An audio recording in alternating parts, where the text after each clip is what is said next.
So you're an American company. Yep.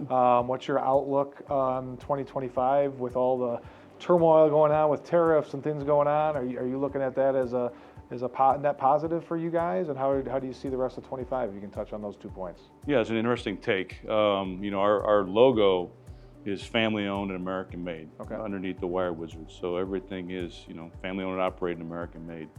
So we think in an environment like this, it creates opportunities. Our manufacturing base is domestic. Our supply chain is primarily domestic. And when you look at the way a lot of larger companies have gone global with their supply chain, that creates some opportunities for them cost savings wise. It also creates some bumps for them when you run into tariffs as well as supply chain challenges. So for us, we think we're well positioned for that. But when you look at the macro market, what we see in a lot of our historic customer base came from automotive, kind of Detroit suburb in Jackson.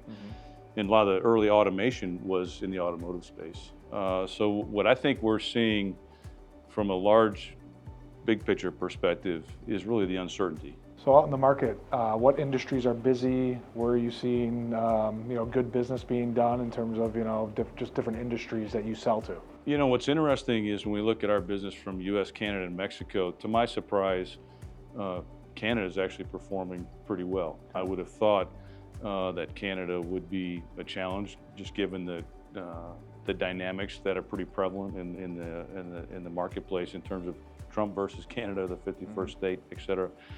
So Canada's doing okay. The U.S. is pretty much on par, I would say. We're seeing some challenges here in this marketplace here in Mexico. Okay. The southern market is pretty good. I think oil and gas, even though the oil prices are dropping, I think the energy segment's pretty solid. The infrastructure category is going to remain solid.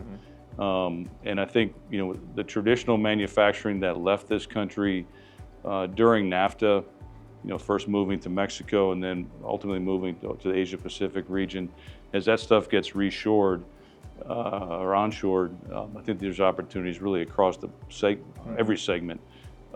But when is the question mark. If you were talking to some young people, what would you tell them why they should come work in the metal fabrication or welding industry? Yeah, that's a great question. And I think Mike Rowe has said it the best for the longest. The gap in the workforce, that's evident. Anything from our specific, from welding to plumbers to electricians to framers, right? That's pretty prevalent. What we do as an organization, because we're a smaller company, we're privately held. For us, it's really about culture. Trying to make sure that when you bring people into the culture, it's more like you're joining a family. So we work really hard on culture. Our transition from generation 1 to generation 2 to maintain that culture. So people want to be part of something more than just putting together a product, right? They have pride in what they're doing. And I think, again, the family-owned, American-made